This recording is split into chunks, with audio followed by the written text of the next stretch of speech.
Bueno, ahí fue el escenario para ese espectáculo ofensivo a todo lo que significa el trato al ser humano. Hay que ver cómo los haitianos ayer, y eso en la televisión, en todos los canales internacionales, eso fue la atención, la noticia que concitó mayor atención. Vaqueros golpeando arriando a los haitianos como animales.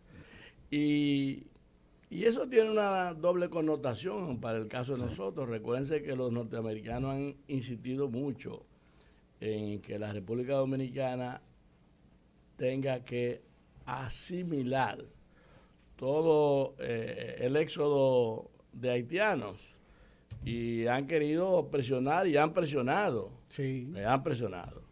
Y hay que decir que en eso uno se inclina frente a lo que fue la actitud del doctor Balaguer como presidente de la República. Bueno, pero la verdad es que los norteamericanos han quedado muy de feo ante el mundo con ese espectáculo odioso, nefasto, que desdice mucho de esa defensa, esa proclama permanente de los derechos humanos de los norteamericanos, para que se vea. Y ahí están ellos arriándolos, porque no hay otra forma de decirlo, sí, literalmente. Arriando a los haitianos en Texas, un territorio que no era de ellos, pero bueno, que ellos lo ocuparon. Entonces, y bueno, con una actitud bastante resuelta de expulsar y de combatir el éxodo haitiano hacia los Estados Unidos. Entonces, ese es un caso, ¿verdad? Y uno tiene que dedicarle tiempo a analizar este tema. Una llamada a Nueva York. Buenas tardes, adelante, tomando el rumbo. Buenas tardes, tomando el rumbo. ¿Con quién hablamos? No, para decir sobre la visita del presidente aquí a New York, Sí, de Luis Abinader, ajá, que hizo muchísimas promesas. Entonces, hay una que él la puede ejecutar inmediatamente, que es quitarnos los $10 que nos cobran a todos los dominicanos cuando viajamos del exterior para allá.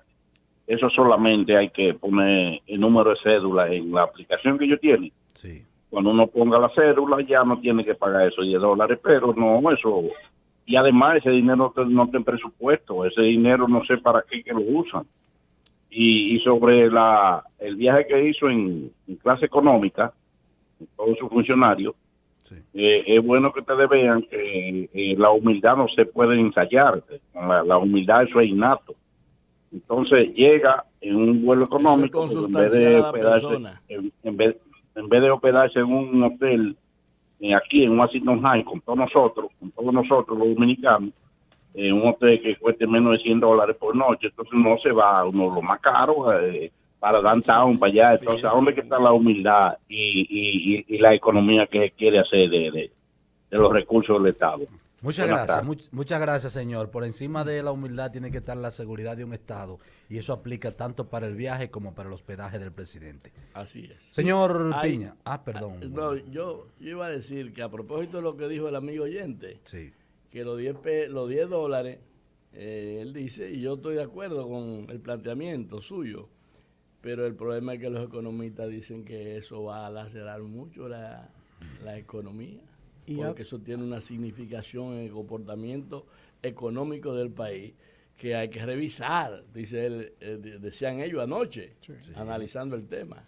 Entonces, habría que ver, porque cuando se está en campaña se dicen muchas cosas. claro. Y parece ser que el presidente estuvo en campaña, siguió en campaña y continúa en campaña. Porque hay almas que salvar. Porque, sí, sí, bueno, pero la verdad es que el presidente sigue como en campaña porque no se detiene a ver la significación de las cosas que promete, aquí y fuera de aquí. De hecho, el señor presidente estaba informando que sí que él estaba de acuerdo en quitar los $10, pero que eso formara parte de la nueva reforma fiscal. Sí. De manera que tendrá que ir al diálogo que se está llevando a cabo y ver la viabilidad de este tema o no. Pero volviendo al tema de Haití, queremos comentarle lo siguiente. El pueblo haitiano, que es un país ya con unos 11.26 millones de habitantes, es una nación que en definitiva carece de institucionalidad. Por vía de consecuencia, las instituciones allí no funcionan. Corrígame el dato, que no sé si fue que hoy escuché mal. ¿Cuántos millones te dije? 11.26 millones de habitantes. Sí. Y creciendo. Contado como cuentan ellos. Correcto. Porque precisamente la debilidad institucional también está en las cifras. Definitivamente. Claro. En ese sentido, nosotros podemos aquí analizar lo siguiente. República Dominicana tiene alrededor de 1 millón de dominicanos y dominicanas en la ciudad de Nueva York y alrededor de 400,000 probablemente en New Jersey. Sin embargo, haitianos en la República Dominicana no seríamos capaces de decir, ni siquiera de suponer cuántos tenemos. Vemos hoy en el día como un senador dice, mira, en mi pueblo, Santiago Rodríguez, tú encuentras haitianos en los montes como jabalíes. Pues te salen de repente. Si fue el de Santiago Rodríguez, no fue así que él dijo. Allá en Santiago no dije, allá en mi pueblo. Antonio Marte, un gran amigo, un hermano. Antonio Marte. Hace una sorpresa en el Senado, Antonio Marte. Yo creía que ha resuelto Antonio Marte. Definitivamente. Sin embargo, la comunidad internacional... ¿Cómo es, don Marino? Y ahorita voy a hablar yo de eso, del Congreso. Bueno. Y ahí llega cualquier cosa ya. Eso sí es verdad, don Marino. Ahí al Congreso ya cualquier cosa. Eso es una cosa increíble. Y ha llegado cualquier cosa. Ha llegado, claro. Sigue, Piña. Me da la impresión de que el café que le dieron a estos muchachos, Rafael, tenía algún yo también tengo algo. Tengo una puntualización también sobre algo que ocurrió hoy con congresistas. Sigue. Entonces, son muchas las autoridades, los líderes que se han pronunciado en ese sentido y han mostrado preocupación por la cantidad de haitianos que vienen aquí de manera irregular. Y lo peor de todo es que la República Dominicana no tiene capacidad para albergar a tantos hermanos haitianos y cumplir con los requerimientos, las necesidades que tiene también el pueblo dominicano.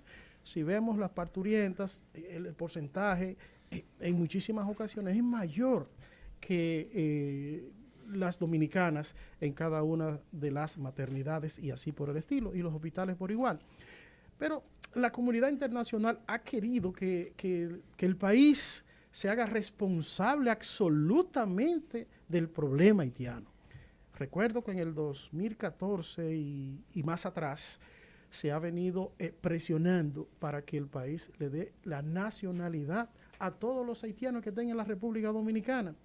Y esa campaña ha sido encabezada siempre por Estados Unidos. Sí, pero agrega esto, que ellos quieren que se le aplique el concepto de refugiados. Sí. Que es otra cosa. Que es otra cosa. Sí. Entonces, en definitiva, ¿cuál es la intención final? Que el país cargue con el problema haitiano. Y nosotros no hemos sido los responsables de ese problema tan grande que tiene ese hermano pueblo, que nos duele por igual. Lo que pasó en el 1939 con Rafael Leónidas Trujillo, que 37, perdón. Sí. El corte. Nosotros lo lamentamos y eso no debe repetirse. Pero también tienen que dejar que las instituciones del país jueguen su papel. Nosotros podamos aplicar las leyes que nos regulan. Entonces, cuando vemos lo que está pasando en Texas, específicamente en la comunidad del Río, donde hay al menos 13,000 migrantes, en su mayoría haitianos, entonces tú dices, bueno, pero la regla es para República Dominicana, es para el mundo o es cuando me conviene. Porque perfectamente... Así como tú dijiste último. Perfectamente decía don Marino, bueno, lo están arriando. No solamente lo están arriando, lo están golpeando. Peor, lo están tratando como esclavos. Entonces, decía Alejandro Mayorga, que es el jefe de seguridad en esa materia en Estados Unidos, bueno, si ustedes hacen ese viaje, lo van a lamentar, van a fracasar y están poniendo en riesgo no solamente a ustedes, a sus hijos, sino a toda su familia. Y bueno, nosotros no hemos actuado de esa manera. Yo creo que debe hacerse un llamado a la comunidad internacional a que nos den la mano a nosotros, se unan, ¿no?, a buscarle una solución a este problema. Bueno, que se la den a ellos principalmente, que se la den a los haitianos, y con eso también, dicho sea de pasada, pues nos quitan un poco ese peso, ese lastre que hemos tenido siempre, cargando con esa migración haitiana que no tenemos por qué ser nosotros, aunque sea su vecino cercano, lo que carguemos con él. O sea, nos ayudan nosotros, ayuden a Haití, ayúdense ustedes, porque ajá. El problema pero es... Haití se independizó primero que nosotros. Pues sí, pero 40 años antes que nosotros. Claro. Sí, pero ahora depende de nosotros en cierto sentido. Sí, pero te digo porque la gente aquí también hace mucho juicio a la ligera. Entonces, cuando tú analizas, el primer país que se independiza en América Latina, Haití. El país más atrasado del mundo, del hemisferio, Haití. Entonces hay un contrasentido. Hay digamos, una contradicción. Y eso que estamos saltando el proceso que a nosotros nos toca más de cerca cuando Haití lo era todo. Cuando Haití lo era todo, incluyendo nosotros. Mira, o sea, cuando la hegemonía de la isla estaba en Haití. Y el problema es tan serio que el mismo Luis Abinader decía que la crisis de Haití genera peligro para la República Dominicana y para la comunidad internacional con mucha propiedad, y eso es verdad. Y fíjate un dato, por ejemplo, Estados Unidos, a través del programa Estatus de Protección Temporal, TPS en sus siglas en inglés, pues estaba permitiendo, dando algún tipo de colaboración con flexibilidad a los mismos migrantes haitianos. Que eso sembró confusión también para lo que se está viviendo hoy en El Paso, Texas. Correcto. Entonces, una cantidad enorme de haitianos han salido para Estados Unidos y han pasado por México. Entonces, se le ha dicho cuando han llegado, pues mira, aquí eso no está en vigencia para ustedes, porque eso tiene aplicación segura, legal, a partir del 29 de julio. A los haitianos que hayan estado viviendo en Estados Unidos hasta el 29 de julio. Y bueno, todos los que están llegando a partir de esa fecha, pues no pueden acogerse a ese programa. Y bien hecho por México cuando dice, yo puedo recibir a los migrantes haitianos. Qué grande México con ese tipo de reflexión. Ojalá que las demás naciones del mundo puedan tomar como ejemplo lo que ha dicho el pueblo de México. Habría que ver bajo qué condiciones también lo van ellos a recibir. Miren, compañeros, y por supuesto, terminamos, Piña, con su comentario. En definitiva, el llamado es, reitero, a la comunidad internacional para que no nos dejen solo con este problema de Haití. Nosotros no podemos, bajo ninguna circunstancia, darle la nacionalidad a los haitianos, a menos que no cumplan con la ley. Y nosotros tenemos muchos problemas. Vamos a seguir colaborando con Haití, pero es un problema del mundo. Bueno, totalmente de acuerdo contigo, Piña. Miren, amigos, compañeros y por supuesto oyentes de Tomando el Rumbo, dos puntualizaciones antes quizá de nosotros seguir con el fragor de los temas, y siempre me gusta traer al plato porque de algo nos sirven a la mesa de trabajo. Hoy es día de la lucha contra el Alzheimer, esa condición degenerativa que empieza a afectar a los humanos cuando ya están entrados en edad, aunque el Alzheimer tiene un componente genético. No tiene edad preferida, decía hoy unos especialistas en la materia. Así es, no tiene edad preferida, sin embargo, es más proclive que un ser humano, que un ser humano sufre Alzheimer a partir de los 65 años, que sería incluso un Alzheimer hasta prematuro, pero aquí tenemos muchos ejemplos de eso. Pero ya, sobre todo en la ancianeidad, en la tercera edad, en la ancianeidad, pues hay cifras que dicen que... Acuérdate que la tercera edad comienza a los 40 años y no hay fecha fija para establecer cuándo termina. Bueno, por eso le puso lo de la ancianeidad, que del 85%, el 35% de las personas mayores de 85 años tiene Alzheimer.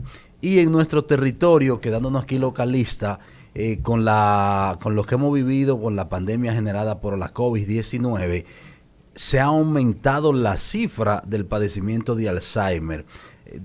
Estaba entre un 5% de las personas mayores de 65 años de edad. Las mediciones luego de la pandemia hablan de un 7%. Y aunque, como decía al principio del tema, tiene un componente genético, también hay algunas maneras de vivir que pueden, no necesariamente, Piña, evitarlo, pero sí postergar la aparición del Alzheimer. Pero usted que ha estudiado el tema, ¿qué hay de cierto que, porque lo acusan a algunos políticos de que padecen de esa enfermedad? Selectivo, sí. ¿A qué se debe eso? Alzheimer selectivo, olvidan lo que les conviene, Miren, otra cosa también, falleció Guaroa Liranzo, Manuel Guaroa Liranzo. Estas generaciones, no solo esta generación, sino estas generaciones, quizás no recuerdan ese nombre, no saben quién es, pero Guaroa Liranzo, y don Marino me corregirá o me ratificará en esto, fue uno de los principales colaboradores del doctor Balaguer a principios de sus gobiernos, y después entonces tanto a principios de los 12 años. Sí, porque hay un momento que él se separa también, él se separó con un reformista ahí cuyo nombre no recuerdo, se fue con un movimiento y después volvió donde Balaguer, después volvió donde el líder. Pero Guaroa Liranzo fue un cercano colaborador de Balaguer, pero muy de cerca y como callado, como bajo perfil, ¿verdad? Sí, siempre fue así. Fue por mucho tiempo ayudante civil del doctor Balaguer. Incluso se dice de Guaroa Liranzo que conocía hasta interioridades de la familia de Balaguer que pocos conocían. Vamos al contacto con publicidad. Al regreso seguimos agotando el contenido de Tomando el Rumbo por Rumba 98.5. Rumba 98.5, una emisora RCC Media. En tu radio 98.5 FM, en la web rumba985fm.com.